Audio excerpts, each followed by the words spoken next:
de jeito. Gente, boa noite.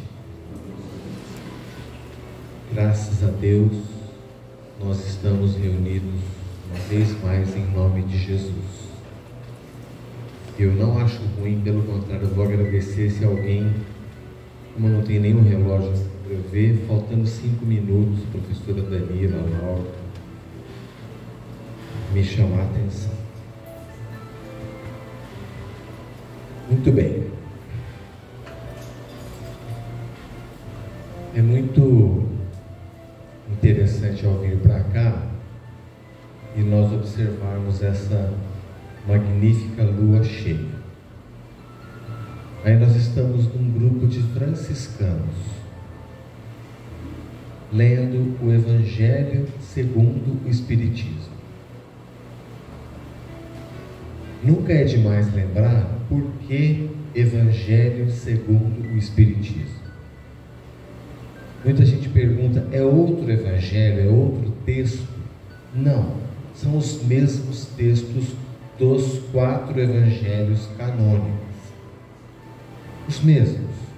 Entretanto, a abordagem que esse professor, Allan Kardec, que adotou esse pseudônimo, professor Rivail, que já era alguém muito bem colocado na academia, professor, discípulo do Pestalozzi, filho de família de magistrados, um homem de ciências, que até então tinha livros no campo da pedagogia, no campo de várias matérias, como Rivail, mas que ao se deparar com os fenômenos, inicialmente de efeitos físicos, adota o pseudônimo de Allan Kardec, dito pelo mentor espiritual dele, porque ele era um pastor druida das Galhas, do norte da França.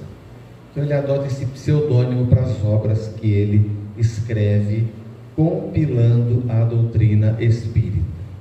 Ficam lá as obras dele como o professor Rivail.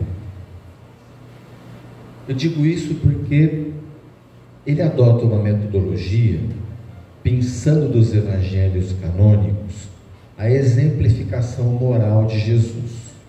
Ele não discute, ele faz isso posteriormente no livro A Gênese, mas no evangelho ele não discute aquelas questões de dogma, que as igrejas por séculos se mataram, se digladiaram com a questão dos dogmas, aquela questão se Maria era virgem ou concebida por José, se Jesus nasceu em Belém ou Nazaré, tudo isso que a humanidade se matou por séculos.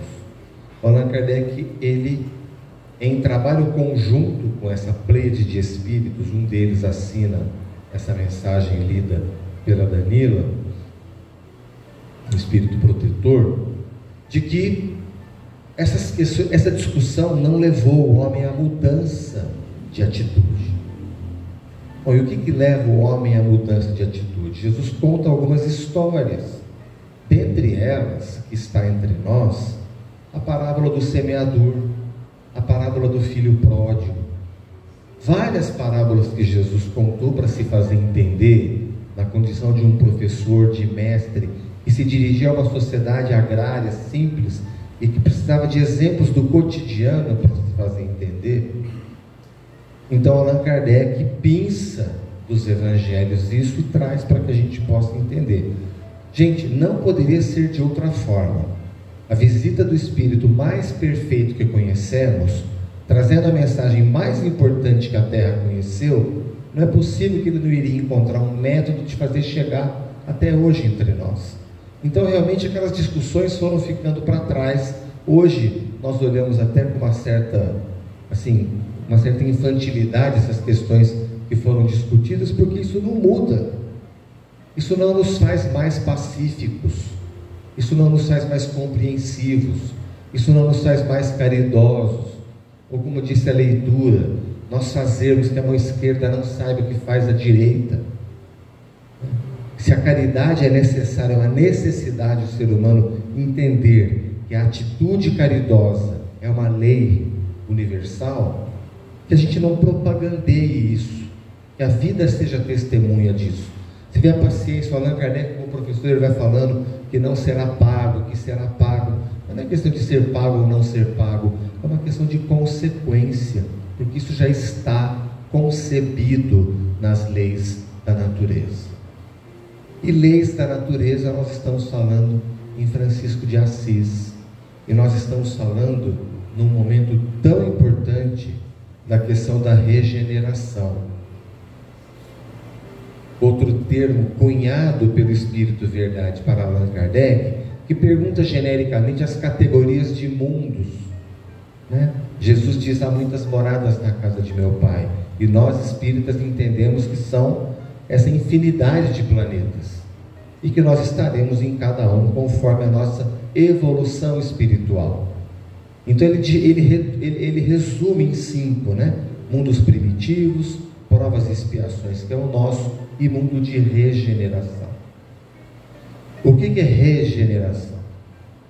É nós trazermos vida àquilo que não tem mais. Não significa ressurreição. Regeneração significa curar. E quando Francisco de Assis aproxima, num período da Idade Média, o homem da natureza, e que posteriormente acontece uma divisão muito triste, né? No momento em que o homem, no século XIX, começa, nas doutrinas positivistas, a intencionalmente dominar a natureza, que até então ele entendia como forças ocultas, né? Um movimento positivo no sentido de entendimento, mas que avança para um nível predatório, destruidor, e que nos desconecta com essas forças que nós precisamos. A mentalização que fizemos agora aqui, o ar, a luz, os recursos naturais que nós precisamos para restaurar as nossas forças. Como que nós vamos ter acesso a isso se o ser humano continuar destruindo, predando? Poxa, mas não é lícito usar os recursos naturais para viver, para produzir? Muito lícito, necessário. Mas quando a vida nos emite sinais de que nós estamos passando dos limites, no ano passado a temperatura da Terra por 12 meses consecutivos subiu 1,5 grau, que prevíamos para 2050. Quando nós vemos os corais lá em Pernambuco, na Austrália, branqueando, morrendo, quando nós vemos os botos no Rio Solimões sendo cozidos pela temperatura do rio, aquela seca pavorosa, a tempestade no deserto do Saara, o que aconteceu no Rio Grande do Sul, e assim sucessivamente. É a vida mandando sinais: ó, vocês estão passando dos limites. Então, falar em Francisco de Assis, falar em regeneração, que nós estejamos aqui sintonizados com isso, porque eu fiz uma brincadeira séria outro dia que eu voltei aqui, né? Eu pedi para levantar a mão quem acha que vai desencarnar nessa semana.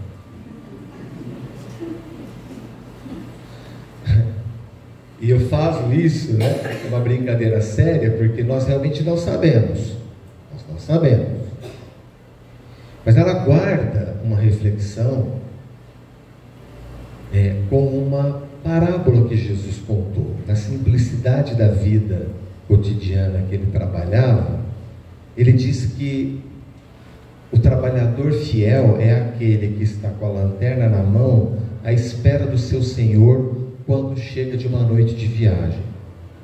Olha que exemplo mais simples, né? Mas ele está com a lanterna na mão à espera do seu Senhor. E ele fala que o servo invigilante, ele está fazendo outra coisa. O Senhor foi a trabalho, mas ele está se aproveitando da ausência do Senhor, ele está dispendiando o seu dinheiro, os seus recursos, maltratando os outros empregados que ele tomou a responsabilidade de orientar. Simples, né, gente? Mas e nós? Nós estamos com a lanterna na mão, vigilantes, para que, se esse momento vier, Eu sempre cito o exemplo do meu grande amigo, o Balieiro, não o Balieiro que era coordenador das casas espíritas, mas o Balieiro que é fundador daquela cervejaria tão bonita em Bonfim, a Valfanger.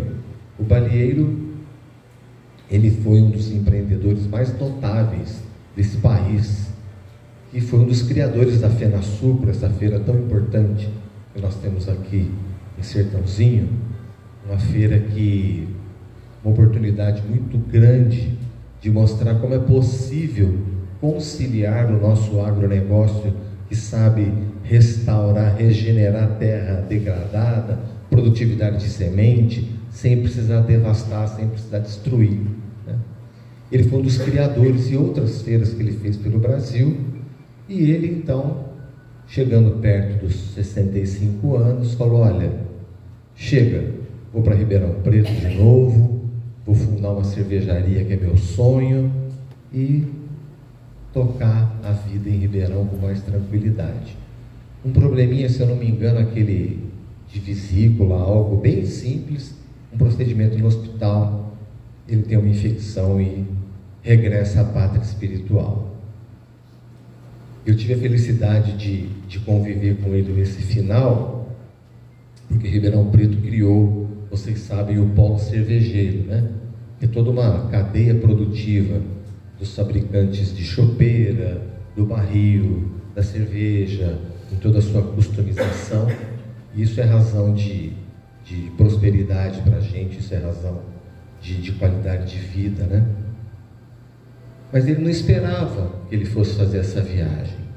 Então, quando Jesus conta uma historinha muito simples como essa, do trabalhador infiel que é surpreendido pelo patrão que chega de viagem, ele está nos propondo esse momento de despertar, esse momento de atenção. Que nós muitas vezes nos dispersamos aqui no planeta de provas e expiações, nesse século de transição planetária, né, gente?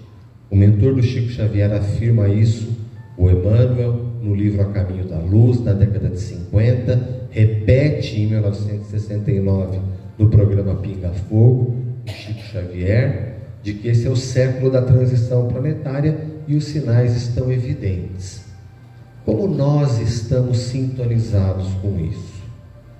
Nós estamos no planeta de provas e expiações, no momento da visita da expiação e da prova, não assumindo as nossas responsabilidades, ou estamos olhando no espelho e dizendo: essa conta é minha? Eu brinco que quem leva a conta errada é o restaurante. Às vezes ele erra porque o homem é falível, veio algo a mais, a gente pede para corrigir. O Papai do Céu não, gente. Se a conta chegou é porque ela é nossa, nós vamos olhar para ela. O Espírito Verdade no Evangelho segundo o Espiritismo, ele usa uma expressão que eu ainda não consigo seguir. Ele fala: exultai. Nossa, exultai quando a visita da expiação e da prova chega. Sinceramente eu não consigo, mas nós já podemos reconhecer que a responsabilidade é nossa. Ok. Porque na outra visão, lembra que a gente falou? Evangelho segundo o Espiritismo, que também pode ser o Evangelho de Jesus sob a ótica espírita, que faz muita diferença. A gente está vendo aqui o porquê. Por quê? Porque muitos de nós desencarnamos sem sequer cogitar dessas questões. Lembra que eu falava na última vez aqui sobre os nossos irmãos, certo? Pai nosso que estais nos céus, é porque somos irmãos. Em Gaza, as crianças morrendo congeladas no colo da mãe, de fome, de frio, e a gente pincelou um pouquinho sobre os porquês daquela guerra tão complexa, mas aí a gente fala: mas as crianças não têm nada a ver com aquilo. E aí o teu espírita vem e diz: se essa criança, se esse espírito nessa existência não teve tempo de delinquir a ponto de arcar com uma consequência tão dolorosa, forçosa é a dedução de que foi numa existência anterior, e que esse é o período de expiação, de colheita, porque estamos amorosamente geridos pela lei de causa e efeito. Muito bem. O Atlas da Violência do Brasil saiu essa semana. 9 de cada 10 homicídios de crianças até 4 anos é dentro de casa. Como assim? Poxa, mas a gente vai lamentar isso? Sim. Praguejar não. Nós vamos lamentar para dizer, olha o diagnóstico que nós estamos tendo contato. Ok, é onde estamos reencarnados. Se o teu filho te pede pão, é pedra que você dá? Perguntou Jesus aos discípulos. Não. Se ele pede um peixe ou uma serpente? Não. Vós que sois orgulhosos, egoístas, sabei dar o melhor para os vossos filhos, dirá o nosso Pai Celestial. Mas poxa vida, isso é o melhor? Qual terá sido a origem, qual terá sido a delinquência, o desvio para uma expiação dessa monta? Ah, mas vocês espíritas inventam desculpa para tudo. Não, não.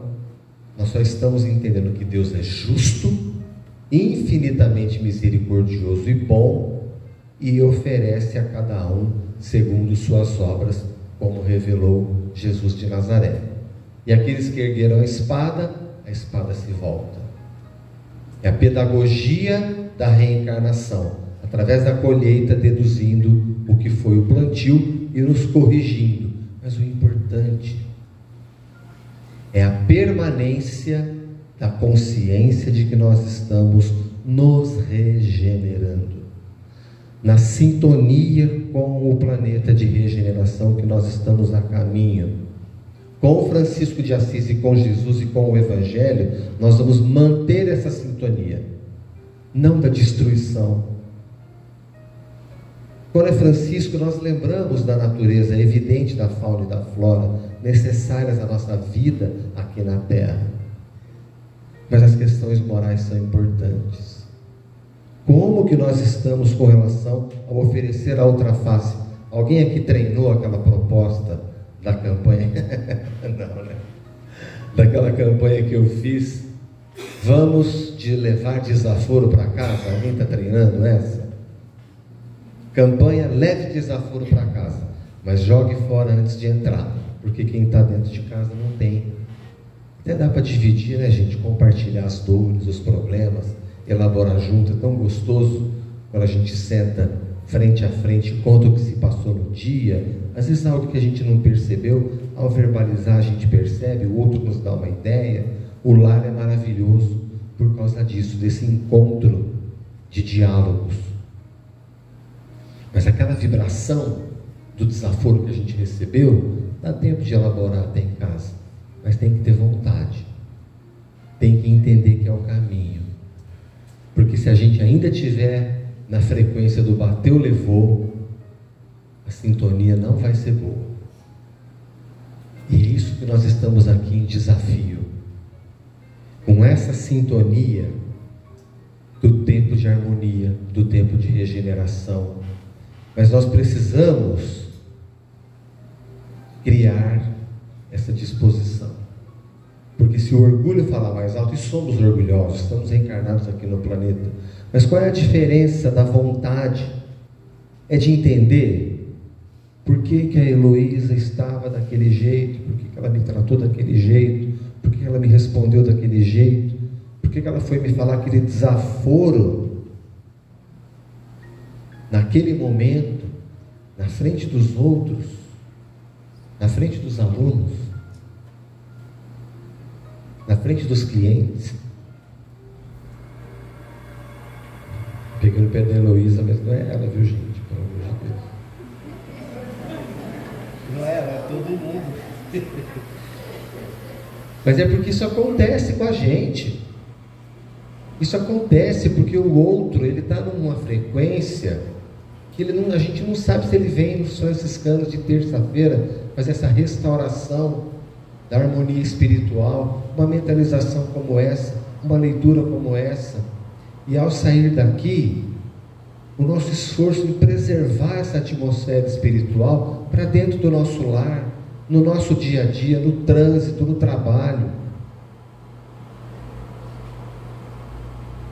Jesus deixa um novo mandamento, um pouquinho antes da crucificação. Ele fala: eu vos deixo um outro mandamento, amai-vos uns aos outros.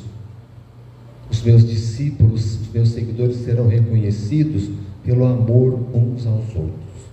Gente, em tempos de polarização, às vezes a gente não tem equilíbrio emocional para escutar a opinião do outro. Já dispara, né? Não está assim? Já dispara um contra-ataque, a pessoa não terminou o raciocínio. Na condição de cristãos espíritas,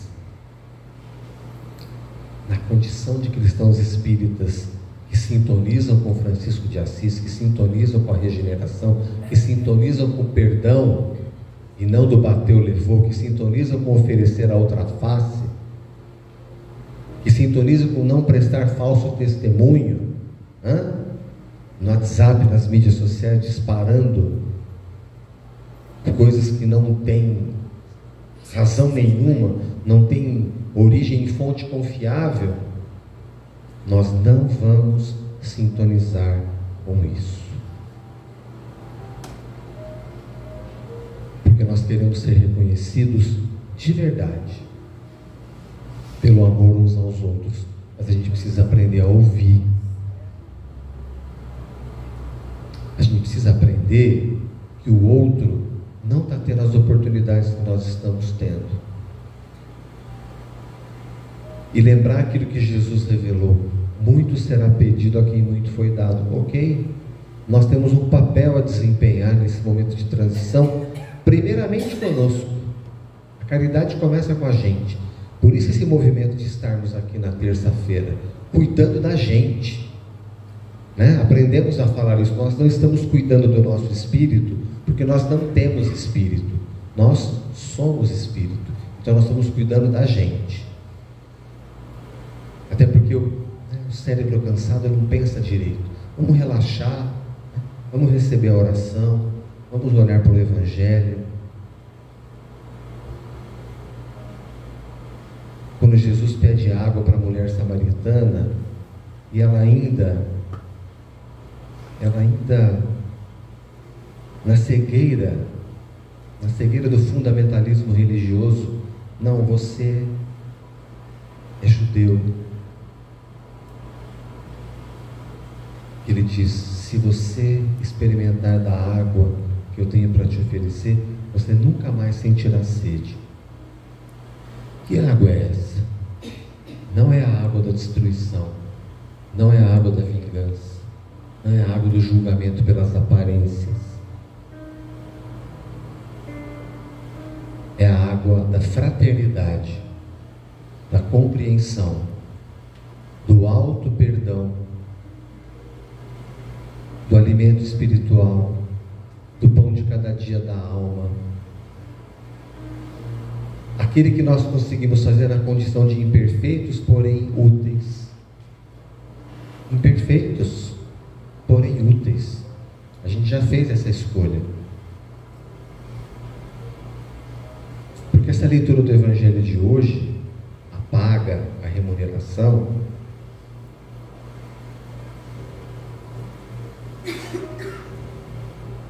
ela pode fazer sentido desde já para nós, porque nós já aprendemos que a felicidade não é uma questão de circunstâncias, é uma questão de substância. Diariamente nós tomamos contato com pessoas cujas circunstâncias estão extremamente favoráveis, mas elas estão infelizes, belicosas, vingativas, praguejando, lamentando. E vemos pessoas cujas circunstâncias estão extremamente desfavoráveis, mas elas estão felizes, porque são sintonizadas com as leis divinas de fraternidade, de perdão, de caridade, de justiça, de misericórdia, porque nós passamos a vibrar em sintonia com as leis divinas, razão pela qual nós reencarnamos. A gente reencarnou para ser feliz, não para cumprir objetivos de vida, nem que sejam os mais louváveis, como fazer uma faculdade, construir uma casa, ter filho. Mas a gente pode desencarnar sem fazer uma faculdade, sem construir uma casa e sem ser filho, sem ter filho. E nós podemos ser extremamente felizes mesmo assim, porque nós não condicionamos a felicidade à conquista de coisas, que não é errado desejar e trabalhar arduamente para isso, pelo amor de Deus. Mas condicionar a felicidade a isso é um processo de ansiedade que não termina nunca. E que podemos desencarnar frustrados, ou viver como essa geração do ter, reféns do ego, uma frustração existencial de que o consumo vai trazer felicidade. Não vai. Mas o amor vai. O perdão vai. A tolerância vai. O trabalho vai. A fraternidade vai. A misericórdia vai. O acolhimento vai. O afeto vai. O sorriso vai. O abraço vai. Onde quer que estejamos, a simplicidade de Francisco pode estar conosco, nos sintonizando.